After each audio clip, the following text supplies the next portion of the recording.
Rebonjour à tous. Eh bien, puisque les deux passages précédents étaient relativement courts et que nous avons soif de Jésus, nous avons soif d'en savoir plus, puisque nous savons que chaque vérité est une vie divine que Jésus nous donne, un cadeau vraiment qui illumine, qui transforme notre âme, qui la façonne, qui la fait grandir à la ressemblance de Dieu. Eh bien, nous sommes là et je vous propose de méditer un troisième passage du livre du ciel de Luisa Picarreta.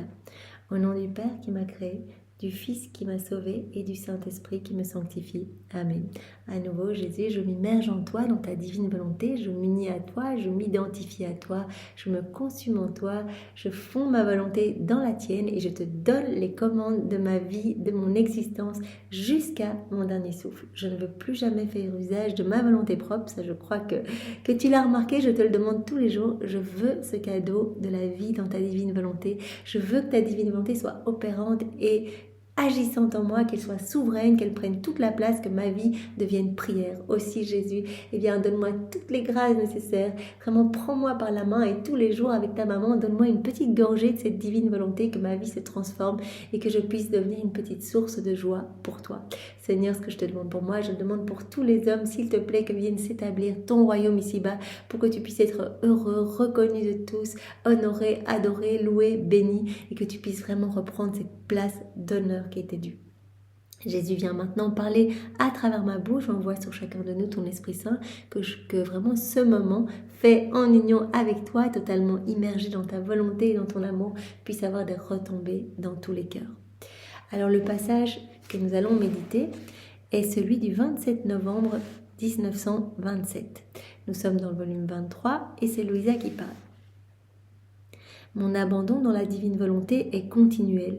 Et bien qu'elle cache et éclipse souvent mon bien-aimé Jésus, ma vie, mon tout, elle ne se cache jamais elle-même.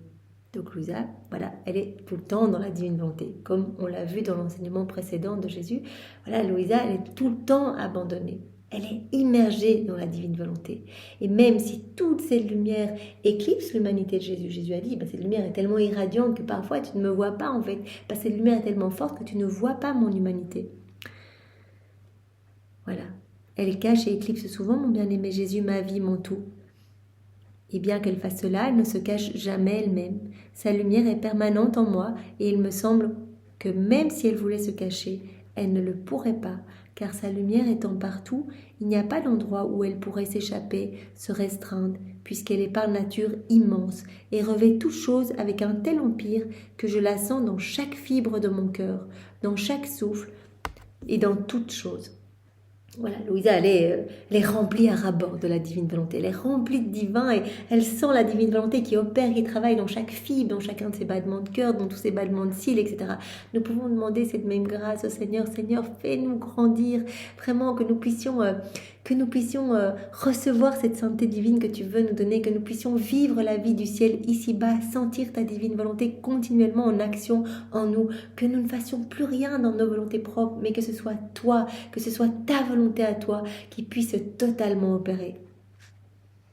Et je me dis que la divine volonté m'aime plus que Jésus lui-même, car il me quitte souvent, alors que son adorable volonté est toujours avec moi. Elle est de par sa nature incapable de me quitter, elle règne sur moi par sa lumière et attend triomphalement la suprématie dans tous mes actes. Ô divine volonté, combien tu es admirable. Ta lumière ne laisse rien échapper. Tu me caresses et tu joues avec ma petitesse. Tu te fais conquérante de mon petit atome et tu aimes répandre en moi l'immensité de ta lumière éternelle. Donc voilà, l'âme qui vit dans la divine volonté se laisse complètement conquérir par la divine volonté qui est vraiment la reine et qui agit et qui fait rejaillir cette lumière divine, cet amour divin à travers chacun des regards de la créature, chacune de ses paroles, de son souffle, de ses pensées, de ses actes, de ses pas. Tu aimes répandre en moi l'immensité de ta lumière éternelle. Mais alors que je me sentais immergée dans cette lumière, mon Jésus bien-aimé se manifesta en moi et me dit « Ma fille, celle qui se laisse dominer par ma divine volonté reçoit de ce fait la vertu de fécondité divine. » Quand on vit dans la divine volonté, qu'on se laisse totalement dominer par la divine volonté, on reçoit la vertu de fécondité divine. Et avec cette fécondité, l'âme qui vit dans la divine volonté peut générer dans les autres ce qu'elle possède. Elle peut donner, générer dans les autres ce qu'elle a reçu, ce qu'elle possède. Avec cette divine fécondité, elle forme la plus belle et la plus longue génération qui lui apportera la gloire et le cortège de tant de naissances générées dans ses propres actes.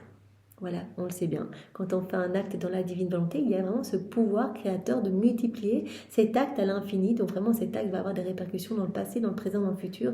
Et vraiment, cet acte va produire de la lumière. C'est un acte qui devient divin, éternel. Et toute cette lumière va pouvoir toucher les âmes du passé, du présent, du futur, en convertir, en sanctifier, etc. Donc il va y avoir des choses incroyables. Donc l'âme qui vit dans la divine volonté va recevoir la vertu de la fécondité divine. Elle va pouvoir toucher des âmes partout sans s'en rendre compte. Cela se passe au niveau spirituel.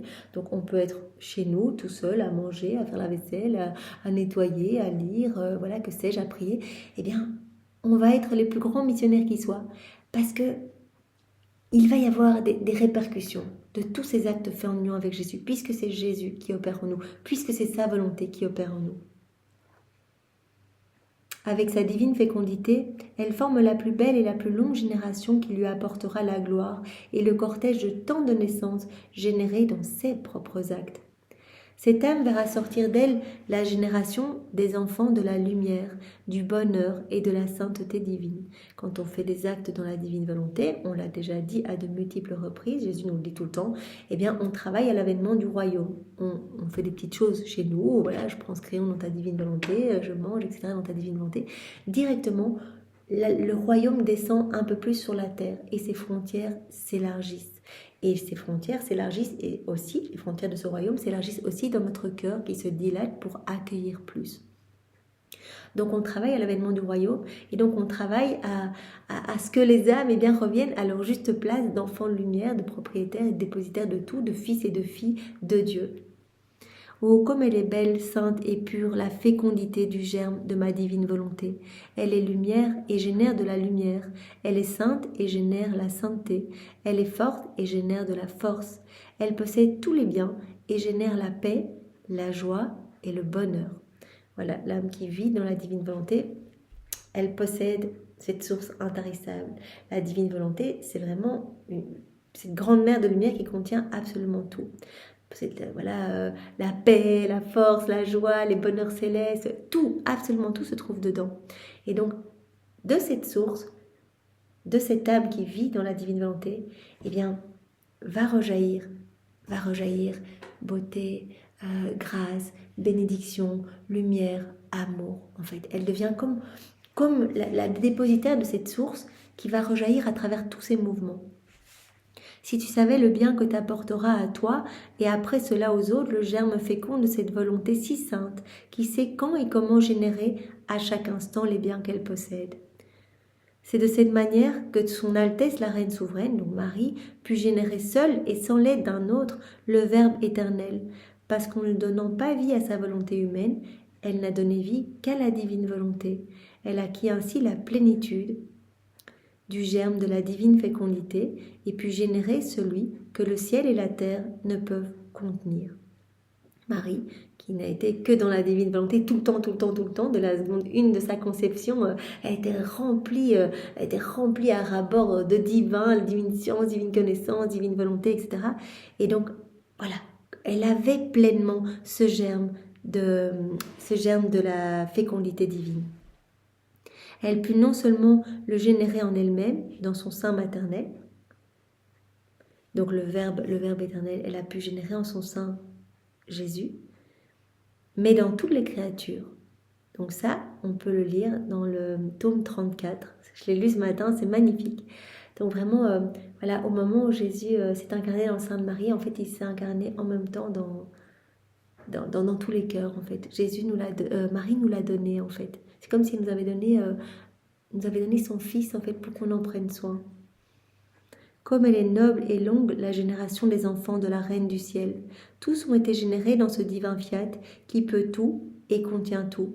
Ainsi, ma divine volonté élève la créature et la rend participante de la fécondité, de la paternité céleste.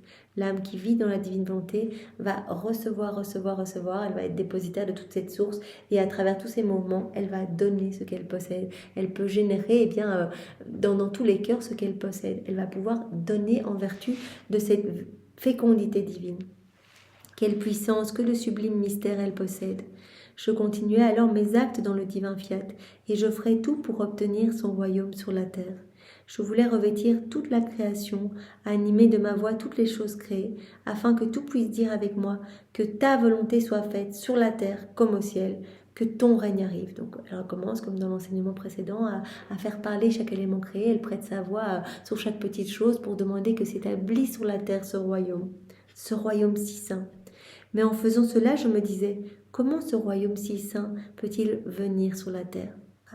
En regardant autour d'elle, surtout qu'on est en 1927, donc l'entre-deux-guerres, donc elle se rend bien compte que les âmes sont mauvaises, que les hommes sont déchaînés, ne pensent qu'à eux, et que c'est vraiment une course effrénée à plus de pouvoir, plus d'ego, plus d'orgueil, etc. Donc que Dieu est vraiment chassé des communautés, des familles, des écoles, etc. Elle se rend bien compte que Dieu n'occupe pas la première place, que la divine volonté, ça va être difficile pour la divine volonté de reprendre cette place souveraine. Elle se demande comment va pouvoir s'établir un royaume aussi saint sur une terre où il y a tellement d'âmes perverties par leur volonté humaine.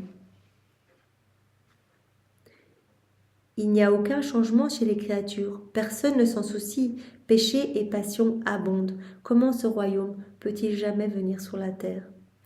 Et Jésus, se manifestant en moi, me dit, ma fille, ce qui est le plus nécessaire pour obtenir un si grand bien, qui est le royaume de mon divin fiat, c'est d'obtenir que Dieu s'émeuve et décide de faire régner ma divine volonté parmi les créatures. C'est une décision de Dieu, mais pour cela, il faut émouvoir le cœur de Dieu, il faut le demander, il faut vraiment le demander. Pour l'émouvoir, il va falloir lui demander, mais avec ses propres mots, avec ses propres prières, avec ses propres supplications. Lorsque Dieu s'émeut et décide, il surmonte tout et triomphe de tous les maux. Et l'autre chose nécessaire, c'est que la créature qui cherche un si grand bien et prie Dieu de le lui accorder, doit posséder en elle la vie du royaume qu'elle demande pour les autres créatures.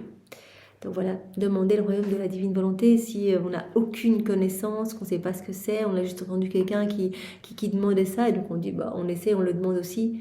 Non, si cette âme ne possède pas... Si elle ne possède pas ce royaume, qu'elle n'en connaît rien, etc., qu'elle n'a reçu aucune des vérités, qu'elle ne possède pas cette vie divine, eh bien, elle ne peut pas le demander, en fait. Ou si elle le demande, cela n'aura pas de fruit. Celui qui possède ce royaume en connaîtra l'importance et ne s'épargnera aucun sacrifice pour demander ce bien pour les autres. Elle connaîtra les secrets, les chemins à suivre et se rendra importune jusqu'à conquérir Dieu lui-même. Voilà, comme Louisa qui demande tout le temps ce royaume, vraiment qu'elle possède en fait. Elle veut que tous les hommes puissent jouir de ce bonheur qu'elle peut goûter, vraiment de vivre dans la divine volonté. Elle veut que la Trinité soit heureuse parce qu'elle sait qu'il n'y a rien qui rend plus heureux Dieu que quand on parle de la divine volonté. Alors elle dit, mais je veux vraiment, je veux que toutes les âmes puissent en parler, je veux que toutes les âmes puissent s'y plonger, que toutes les âmes puissent fondre leur volonté à celle de Dieu. Elle souhaite cela parce qu'elle se rend bien compte que c'est le plan de Dieu de toute éternité et donc elle veut qu'arrive plus vite ce royaume ici-bas parce que ce royaume de la divine volonté, ce royaume du divin fiat, ce fiat de la sanctification, cette vie dans la divine volonté, eh bien, sera l'aboutissement total du royaume de la rédemption, du fiat de la rédemption et du fiat de la création. Ça va vraiment être le couronnement, l'aboutissement en fait de tout. Donc elle se rend bien compte de l'importance de demander ce royaume. Elle a compris à travers toutes les vérités que Jésus lui a données que c'est tellement beau, qu'il n'y a pas un plus grand bonheur que de vivre dans la divine volonté. On reprend cette place d'Adam innocent où on reçoit tout, on est bien, on connaît ni doute, ni inquiétude, ni péché, etc. Parce que le péché ne peut pas trouver sa place, les forces obscures ne peuvent pas nous attaquer quand on vit dans la divine volonté. Donc seule l'âme qui connaît tous les secrets, qui a reçu ces vérités, qui vraiment possède déjà ce royaume, peut le demander pour les autres parce que vraiment elle sait et donc elle va aller avec vraiment force et elle va aller demander à Dieu, elle va l'émouvoir, elle va vraiment le prier avec ses propres prières, le supplier avec ses propres supplications, le bénir, le louer, l'adorer et lui demander son royaume au nom de tous. elle va aller le conquérir. Elle sera comme un soleil qui contient en lui-même toute la plénitude de sa lumière et incapable de la contenir, ressent le besoin de la répandre hors de lui pour donner à tous la lumière, faire du bien à tous, les rendre tous heureux de ce même bonheur. Voilà, cela rejoint un petit peu le premier enseignement aujourd'hui donné par Jésus à Louisa en disant voilà, l'âme qui vit dans la divine volonté, elle a envie de partager. En fait, elle sent qu'elle a tout, donc elle a besoin de rien, mais elle n'a qu'une envie, c'est de donner cela aux autres, que vraiment que tous puissent vivre cette même joie, cette même union sanctifiante avec Jésus, avec la Trinité. Parce que c'est une fête nouvelle pour la créature, c'est une fête nouvelle de donner et de voir d'autres personnes qui deviennent heureuses, etc. C'est une fête nouvelle pour la Trinité qui voit enfin ses enfants revenir à leur juste place. La créature qui a le bien possède la vertu de le demander et de le donner. C'est ce qui s'est passé dans la rédemption. Le péché inondait la terre, et ceux que l'on appelait le peuple de Dieu étaient les moins nombreux de tous, et ils semblaient rechercher la rédemption. C'était de façon superficielle, car ils ne possédaient pas en eux-mêmes la vie de ce Rédempteur qu'ils demandaient. Ils ne possédaient pas cette vie, donc voilà, ils demandaient ça un peu comme ça, ils attendaient la rédemption, mais voilà, sans posséder vraiment le bien qu'ils espéraient. On peut dire qu'ils recherchaient la rédemption comme le fait l'Église aujourd'hui, comme font les consacrés, les religieux, en récitant le Notre Père.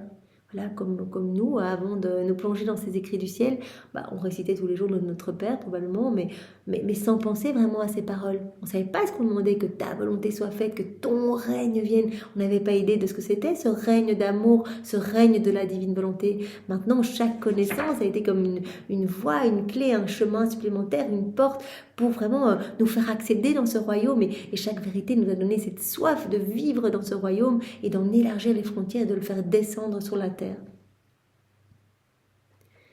Voilà, donc c'est comme pour ces religieux, ces consacrés qui récitent le Notre Père. Mais la plénitude de la vie de ma volonté qu'ils demandent dans le Notre Père n'est pas en eux. Il n'y a pas cette vie divine en eux. Ils font le Notre Père, mais donc voilà.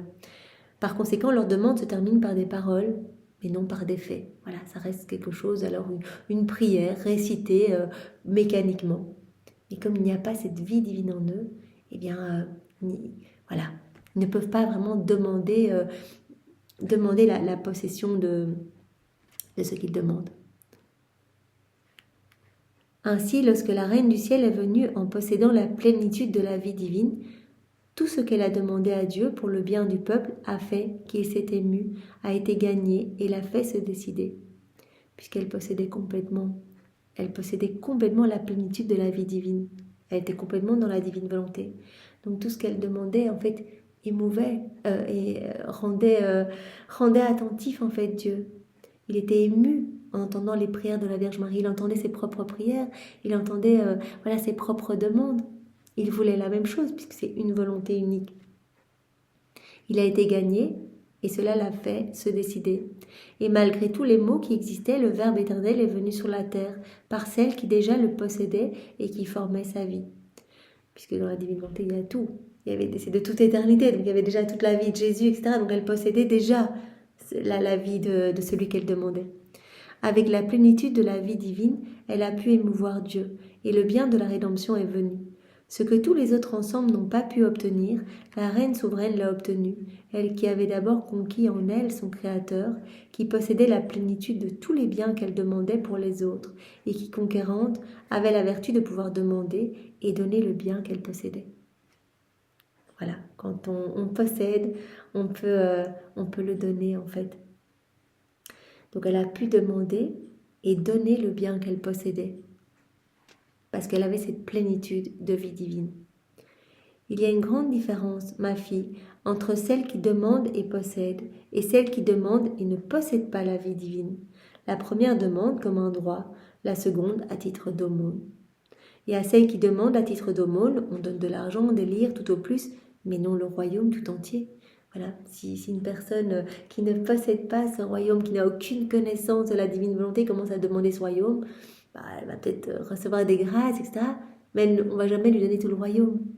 Tandis que l'âme qui est déjà vraiment pleinement immergée dans la divine volonté, qui a vraiment digéré ces vérités divines données par Jésus, qui possède ce royaume s'élargit, qui fait des actes dans la divine volonté, eh bien cela cela touche le cœur de Dieu en fait. Elle est déjà propriétaire. Elle le demande comme un droit. Elle est déjà propriétaire, elle est reine. Et celle qui est reine peut donner le royaume. Et comme elle est reine, elle possède sur Dieu un empire divin et peut demander le royaume pour les créatures. Elle peut le demander puisque ce royaume lui appartient. Quand on fait des actes dans la divine volonté, quand on vit dans la divine volonté, tout est en commun. Jésus l'a dit à tellement de reprises. Voilà, vous amenez rien du tout, vous amenez vos faiblesses, vos misères, je vous purifie. Et directement, tout est mis en commun. Il n'y a pas des choses à moi, des choses à toi. Tout est en commun, donc tout t'appartient. Donc ce royaume, c'est le tien, il t'appartient. Donc tu peux supplier pour le donner aux autres, puisque tu es reine de ce royaume. Et comme elle est reine, elle possède sur Dieu un empire divin et peut demander le royaume pour les créatures. C'est ce qu'il adviendra pour le royaume de ma divine volonté. C'est pourquoi je te recommande vivement, sois attentive, laisse ma volonté former la plénitude de sa vie en toi. Vraiment, il faut qu'on soit tous très attentifs parce que voilà, cette demande d'attention, c'est pour nous. Hein. Louisa, elle est déjà au 4e niveau de vie. Donc nous devons être attentifs à laisser cette plénitude de vie divine en nous. Ne pas retomber dans nos volontés propres. Donc vraiment, dans nos actions, ce martyr de l'attention, de crucifier, de crucifier nos regards, de crucifier nos paroles. On a envie de se laisser glisser dans une conversation. Non, Seigneur, je reste fixé sur toi. Je sais que ça te déplaît. Ça ne te glorifie pas, cette conversation. Non, je reste fixé sur toi. J'entends des choses mauvaises, je répare, Seigneur. Je reste tout le temps les yeux fixés sur toi. Je fais grandir cette vie divine en moi. On fait grandir cette vie divine en nous unissant continuellement à Jésus. À chaque fois qu'on fait des actes, eh bien, c'est comme si on alimentait un peu cette vie divine. Et tu pourras ainsi émouvoir Dieu. Voilà, si tu restes tout le temps fixé en nous, ta volonté consumée dans la nôtre, eh bien, tout ce que tu vas demander, cela va être divin. Et donc, cela va émouvoir Dieu, en fait. Cela va vraiment le toucher. Et il va être amené à donner. C'est pour ça qu'on demande tout le temps dans la divine volonté que ta volonté soit faite, vraiment que ton royaume descende ici-bas. Et on le demande dans la divine volonté. Et on le fait résonner partout dans la création, partout dans le ciel. Et donc, vraiment, ce royaume descend, effectivement. Son règne est vraiment, sa venue est accélérée. Et lorsque Dieu s'émeut, personne ne peut lui résister. Donc voilà, Seigneur, puisses-tu nous garder toujours dans ta divine volonté, que jamais nous ne te quittions, vraiment ne permets jamais que nous t'abandonnions et toi ne nous abandonne pas, enchaîne-nous à toi avec ces chaînes de ton amour, garde-nous complètement dans ton cœur, brûle-nous de ton amour et vraiment sois notre sentinelle, vraiment que nous soyons protégés des obstacles du malin. Et que nous puissions à notre tour jouer notre rôle de sentinelle pour ton cœur, que nous puissions te consoler, te protéger, réparer, t'offrir tous les actes en compensation, les actes d'amour en compensation des actes mauvais que tu reçois continuellement, que nous puissions remplir tout le ciel, t'entourer continuellement de l'amour trinitaire et de l'amour de ta maman. Tout le temps, nous voulons t'offrir ta gloire, nous voulons t'offrir toute la gloire que tu aurais dû recevoir des hommes s'ils n'avaient pas quitté ta divine volonté. Nous voulons te donner toute la gloire que tu aurais dû recevoir des hommes, des réprouvés, même des saints lors de leur passage sur la terre, et que tu devrais recevoir des âmes du purgatoire. Voilà, nous te donnons cela à chacun de nos mouvements conscients et inconscients. Sois loué, béni et glorifié, Seigneur, avec ta volonté. Au nom du Père et du Fils et du Saint-Esprit. Amen. Soyez tous bénis. Au revoir.